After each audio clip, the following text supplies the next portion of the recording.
ঈদের দিনের কিছু সুন্নাহ মাসনুন কিছু বিষয় নিয়ে আমরা কথা বলি। ঈদ উপলক্ষে আমাদের সবার আগে যে করণীয়টা করতে হবে তা হলো ঈদুল ফিতরের চাঁদ তালাশ করা। ঈদুল ফিতরের কি কাজ তালাশ করতে হবে? চাঁদ তালাশ করা।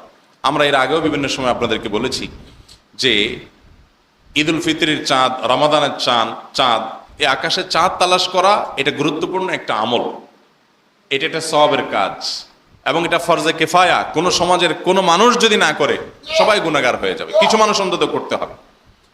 আমরা ঈদুল ফিতরের চাঁদ আকাশে তালাশ করব। যারা ইতিকাফে আছেন তাদের জন্য এই সুযোগ নাই, যারা ইতিকাফে নাই তারা চাইলে আকাশে, পশ্চিম আকাশে আমরা চাঁদ তালাশ করতে পারি। চাঁদ তালাশ করার ভিতরে একটা আনন্দ আছে, আমরা সেই আনন্দ থেকে অনেকটাই বঞ্চিত। আমরা আমাদের ছেলেবেলায়, কৈশোরে, বাল্যকালে আমরা এই রমাদানের 29 তারিখে পশ্চিম আকাশে চাঁদ তালাশ করার জন্য গ্রামে রাস্তায় বের হয়ে যেতাম এবং অনেক মানুষ মিলে চাঁদ দেখতাম। এখন এই সমস্ত দৃশ্য দেখা যায়? আর গ্রামে শহরে কোথাও এখন আর মানুষ চাঁদ দেখে? সবাই দেখে, কিন্তু সেটা মোবাইলে দেখে, ফেসবুকে দেখে চাঁদ দেখা গেছে কিনা। তো চাঁদ তো ফেসবুকে উঠার কথা না, চাঁদ তো উঠার কথা কোথায়? আকাশে। তো সে আকাশে না দেখে আমরা সবাই কোথায় দেখি? ফেসবুকে দেখি। ফেসবুকে চাঁদ উঠার সংবাদ যারা দিবেন, সেই জাতীয় চাঁদ দেখা কমিটি সংবাদ পাবেন সারা দেশ থেকে, ডিসি সাহেবরা সংবাদ পাঠাবেন সেটার মাধ্যমে। তো ডিসি সাহেবরা সংবাদ কোত্থেকে পাবেন? সাধারণ মানুষ তাদেরকে দেখে জানাবে। তারপর তো এখন সবাই যদি আমরা ফেসবুকে পড়ে থাকি তাহলে ওনাদেরকে কারা জানাবে? আমরা শুধুমাত্র গুটি কতক দায়িত্বশীলদের উপর যদি ছেড়ে দেই গোটা দেশের, গোটা জাতির রোজা এবং ঈদের বিষয়টা, সেটা খুবই দুঃখজনক যে জাতীয় চাঁদ দেখা কমিটির কয়েকজন চাঁদ তালাশ করবে। না, আমাদের প্রত্যেকের চাঁদ তালাশ করা উচিত। চাঁদ পশ্চিম আকাশে তালাশ করেন, আপনি যদি নাও দেখতে পান, আপনি যে চেষ্টা করেছেন এর কারণে সওয়াব পাবেন, একটা সুন্নাহ জিন্দা হবে। দেখার ভিতরে একটা আনন্দ আছে, আবার সুন্নাহও আছে, দুইটাই একসাথে আছে। অতএব আমরা সেই চেষ্টা করবো। আল্লাহ আমাদের তৌফিক দান করুন। তাহলে প্রথম কাজ হবে আমাদের পশ্চিম আকাশে চাঁদ তালাশ করা। যদি চাঁদ পেয়ে যান, দেখতে পান, তাহলে দোয়া পড়বেন, আল্লাহুম্মা আহিল্লাহু আলাইনা বিল আমনি ওয়াল ঈমান, আল্লাহুম্মা আহিল্লাহু আলাইনা বিল আমনি ওয়াল ঈমান, অন্য হাদিসে আছে বিল ইয়ুমনি ওয়াল ঈমান ওয়াস সালামাতি ওয়াল ইসলাম রব্বি ওয়া রাব্বুকাল্লাহ। অর্থাৎ হে আল্লাহ, এই চাঁদকে আপনি ঈমান এবং বরকতময় করে দিন আমাদের জন্য। অর্থাৎ এই মাসটাকে আমাদের জন্য ঈমানময়, বরকতময় করে দিন, যাতে এই মাসে, এই চাঁদে আমরা ঈমানের সাথে, কল্যাণের সাথে থাকতে পারি। এরপরে চাঁদকে লক্ষ্য করে আমরা বলি যে ওয়াসসালামাতু আল ইসলাম, এবং আল্লাহ ইসলামের সাথে, শান্তির সাথে যেন এই মাসটা আমাদের কাটে, সে দোয়া করি। সেই সাথে আমরা চাঁদকে লক্ষ্য করে বলি রব্বি ওয়া রাব্বুকাল্লাহ, হে চাঁদ, তোমার এবং আমার উভয়ের পালনকর্তা আল্লাহ রাব্বুল আলামিন। অতএব ভাইরা আমার, আমরা এই আমলটা, অর্থাৎ চাঁদ দেখা, যদি দেখার সুযোগ হয় তাহলে এই দোয়াটা পড়া, না দেখতে পারলেও আমি সওয়াব পেলাম, সে চেষ্টা করবো ইনশাআল্লাহ তাআলা। দ্বিতীয়ত যে আমলটা করতে হবে তা হলো চাঁদ দেখা যাওয়ার সংবাদ শুনলে আমাদেরকে ফিতরা আদায় করে দিতে হবে। ফিতরা আমরা ঈদগাহে যাওয়ার আগে আগে আদায় করে দিব। গরিবের বাসায় হাসি যেন পৌঁছে যায়, খুশি এবং আনন্দের বার্তা যেন আমরা দিয়ে দিতে পারি, সেই চেষ্টাটা করতে হবে। প্রত্যেক সদস্য, আপনার পরিবারের প্রত্যেক সদস্য, এমনকি ছোট বাচ্চা থাকলে তাদের তরফ থেকেও আপনি ফিতরা পৌঁছে দিবেন। তাহলে ফিতরা আদায় করা, এটা হলো ঈদের গুরুত্বপূর্ণ একটি আমল। তৃতীয়ত যে আমলটা আমাদের করতে হবে ঈদ উপলক্ষে, তা হলো চাঁদ দেখা যাওয়ার সংবাদ শোনার পর থেকে আমাদের মধ্যে তাকবীর এর পরিমাণ বাড়িয়ে দিতে হবে। তাকবীর বেশি বেশি করে পড়তে হবে। আল্লাহু আকবার, আল্লাহু আকবার, লা ইলাহা ইল্লাল্লাহু, আল্লাহু আকবার, আল্লাহু আকবার, ওয়ালিল্লাহিল হামদ। এই তাকবীর আমরা বেশি বেশি করে পাঠ করব, বেশি বেশি করে পাঠ করব, প্রত্যেকে যার যার জায়গা থেকে। এবং নারীরা বাসায় কাজ করবেন, কাজের ফাঁকে ফাঁকে পড়বেন, আমরাও পড়ব। এরপরে 4 নম্বর আমল হলো ঈদের দিন একটু ঘুম থেকে আগে আগে উঠা, ভোরে, এবং ফজর নামাজ মহল্লার মসজিদে জামাতের সাথে অবশ্যই আদায় করা। ঈদের দিন এই জিনিসটা করার গুরুত্ব বিশেষভাবে আছে। অথচ আমাদের বেশিরভাগ মানুষের চাঁদ রাতে ঘুমাইতে ঘুমাইতে অনেক দেরি হয়ে যায়। অনেকে চাঁদ রাত সারা রাত জেগে থাকেন। রমজানের শেষ দশকে বলতে তৌফিক হয় নাই, মাগার চাঁদ রাতে জাগার তৌফিক হয়ে গেছে। একটা শার্ট কেনার জন্য, একটা পাঞ্জাবি কেনার জন্য ফজর পর্যন্ত একেবারে মার্কেটে মার্কেটে ঘুরছে। আর ঈদের ফুর্তি করতে গিয়ে গোটা রাত আমরা অনেকে জেগে থাকি। তো জেগে থেকে ফজর নামাজ দেখা যায় অনেকের পড়াই হয় না, ফজর নামাজ অনেকে পড়তে পারেন না, কিন্তু ঈদের নামাজ পড়েন মাশাআল্লাহ। এটা হলো লুঙ্গি খুলে পাগড়ি পরার মতো আর কি।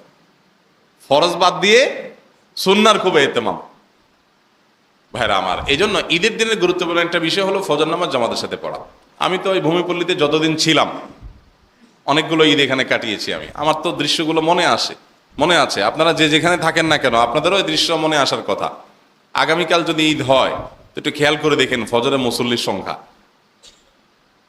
গোটা 30 দিনে মুসল্লির সংখ্যা মসজিদে যা থাকে, ঈদের দিন ফজরে মুসল্লির সংখ্যা কি তা থাকে? ধারে কাছেও থাকে। যায় কই সব তো আর গ্রামে যায় না। ঈদের নামাজে যে পরিমাণ মুসল্লি, ফজর নামাজে ওই পরিমাণ মুসল্লি থাকে, তাহলে মানুষ এগুলো ছিল কই? সব বাসায় নাক টানে ঘুমাইছে। কিসের ঈদ? লজ্জা হওয়া উচিত। আপনি ঈদগাহে আসছেন, আপনার ঈদগাহে আসার রাইট আছে। আপনার জন্য ঈদ, আপনি আজকে ফজর নামাজে পড়ান না জামাতের সাথে। ব্যাপারটা এরকম হয়ে গেল যে আপনার ডিউটির খবর নাই, বেতন নেওয়ার সময় হাজির। ঈদটা হলো পুরস্কার। ঈদটা হলো কি? আল্লাহর তরফ থেকে পুরস্কার। কিসের পুরস্কার? রমাদান জুড়ে ইবাদত বন্দেগী করেছেন, তার পুরস্কার হলো কি? ঈদ। আপনি কাজের খবর নাই, পুরস্কার নেওয়ার জন্য হাজির হয়ে গেছে। ফজর নামাজই পড়লেন না, আপনি ঈদগাহে এসে হাজির হয়ে গেছে। ভাইরা আমার, এই জন্য প্রতিজ্ঞা থাকা উচিত যে আমরা ঈদের ফজর অবশ্যই জামাতের সাথে মহল্লায় পড়বো এবং আগে আগে উঠবো ইনশাআল্লাহ। এরপরে আমল হলো ঈদের দিন আমরা একটু গোসল করব। গোসল করা, ফ্রেশ হওয়া, এটা ঈদগাহের সুন্নাহ। ইসলাম মানুষকে সামাজিক হতে বলে, সমাজের মানুষের অধিকার সম্পর্কে সচেতন হতে বলে। কেন ঈদের দিন গোসল করতে বলা হয়েছে? কেন? যাতে করে অনেক বড় গ্যাদারিং হবে, ঈদগাহে অনেক মানুষ আসবে, আপনার শরীরের আনফ্রেশনেসের কারণে বা আপনার শরীরের দুর্গন্ধের কারণে বা গোসল না করার কারণে আপনার ঘামের গন্ধে যদি কারো কষ্ট হয়, যাতে সেটা না হয়, আশেপাশে মানুষের যেন কোনো অসুবিধা না হয়, একটা পবিত্র একটা সুন্দর পরিবেশ যেন বজায় থাকে, সেজন্য আমাদেরকে ইসলাম বলেছে গোসল করে ফ্রেশ হয়ে তারপর ঈদগাহে আসতে। এটা শুধু ঈদগাহের সুন্নত না, এটা জুমার দিনেও সুন্নত। কেন? কারণ জুমার দিনেও গ্যাদারিং একটু বেশি হয়, অনেকগুলো পাঞ্জেগানা মসজিদের মুসল্লিরা একত্র হয়ে জুমা পড়ে। অতএব সেটা যেন হতে পারে, এবং সেটা হতে গিয়ে আবার যেন আপনার দুর্গন্ধের শরীরের ঘামের গন্ধে কারোর কষ্ট না হয়, ইসলাম বলছে গোসল করে আসেন।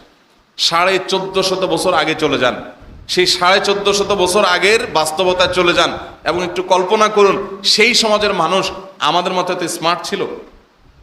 এত স্মার্ট ছিল না তো, এত শিক্ষিত ছিল না তো, এত সতর্ক ছিল না তো। আমরা তো এখন অনেক ম্যানার্স শিখছি, তাই না? ইসলাম তখন মানুষকে এভাবে শিক্ষা দিয়েছে, এই ম্যানার্স শিক্ষা দিয়েছে যে তুমি ভালো কোনো পরিবেশে যাচ্ছ, ফ্রেশ হয়ে যাও, যাতে কারো বিব্রত হওয়ার কারণ না হয়। তো এই জন্য ঈদের দিন গোসল করতে হবে।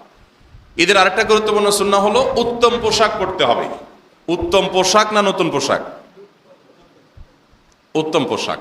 উত্তম পোশাক এক জিনিস, নতুন পোশাক আমাদের সমাজে দেখবেন যে যুবকদের মধ্যে, কিশোরদের মধ্যে বেশি দেখা যায়। কোনো দোস্ত হয়তো একটা জামা পাঞ্জাবি পরে ঈদগাহে আসছে, এটা আগে একদিনও পড়ছে, তো আগে পড়লে মানুষ বলে আরে এটা আগে পড়ে ফেলছো, ঈদের দিন পড়া লাগবে না, মানে ঈদের দিন চমক দেখাবো না, এটা রেখে দিতে হবে। আর যদি কেউ পুরান জামা পরে বলবে ব্যাপার কি, তোমার ঈদের জামা কই? ঈদের আবার জামা আসে কোত্থেকে? যেটা ঈদের দিন পরবে ওইটাই তো ঈদের জামা। তো এই জন্য এই কালচারটাও আমাদের মধ্যে অনেক ক্ষেত্রে অনেক মন্দ দিককে উন্মোচন করে। যেমন আপনারা দেখেন প্রায় বছর আমরা শুনি পাখির ড্রেস বাইর হয়, অমুক ড্রেস বাইর হয়, তমুক ড্রেস বাইর হয়। এই ড্রেস বাপে কিনে দিতে পারে না, বাচ্চা আত্মহত্যা করছে, এরকম নিউজ হয় না প্রায় সময়? স্বামী কিনে দিতে পারছে না, তো স্বামীর সংসার শুয়ে বাপের বাড়িতে চলে যাচ্ছে। মানে আমরা ভোগবাদী হতে হতে কোথায় চলে গেছে। অথচ আমাদের যে উৎসব মুসলমানদের, সেই উৎসব আমাদেরকে ত্যাগের শিক্ষা দেয়। আগে ত্যাগ, ভোগ পরে। আগে ফিতরা দাও গরিবের বাসায়, তারপর তুমি আনন্দ করো। এই জন্য ভাইরা আমার, ঈদের জন্য যা আছে পোশাক, এর মধ্যে উত্তমটা থাকবে, এর মধ্যে বেস্ট আপনি পরবেন, ভালোটা আপনি পরবেন, নতুন হওয়া জরুরি না। আমরা আমাদের পরিবারে, আমি আমার কথা বলতে পারি, আমার পরিবারে, আমার ফ্যামিলিতে, আমার বাচ্চা কাচ্চা, আমার ওয়াইফ সহ আমরা ঈদ উপলক্ষে জামা কাপড় কেনা, এই কালচারের সাথে আমাদের পরিবার আমরা পরিচিত না। এবারের ঈদেও আমার মনে হয় না আমি তো কিছুই নাই, আর বাচ্চাদের জন্যও না, বাচ্চারাও এটার জন্য তৈয়ার না যে ঈদে যা আছে এর মধ্যে ভালোটা পরবো, কিনতেই হবে এমনটা কেন জরুরি? যদি জরুরি হয় তো ঈদের আগেও হতে পারে, পরেও হতে পারে, কিন্তু ঈদ উপলক্ষেই কিনতে হবে। এবং এই কিনতে গিয়ে রমজানের শেষ দশকের ইবাদত বরবাদ, ঈদের আগের রাত, চাঁদ রাত, সারা রাত ধরে কেনাকাটা করে ফজর নামাজ বরবাদ, তাহলে কেনাকাটা মানে হলো কি? এই জন্য এগুলোর পেছনে খুব বেশি না পড়া। বিশেষ করে তরুণদের মধ্যে আজকাল একটা প্রবণতা তৈরি হয়েছে, তা হলো এমন একটা ড্রেস কেনা, এমন একটা ড্রেস পরা যেটা দিয়ে সে অন্য সবার থেকে নিজেকে পরখ করে ফেলে, আলাদা করে ফেলে, পার্থক্য করে ফেলে যে আমি বিশেষ কিছু। একেবারে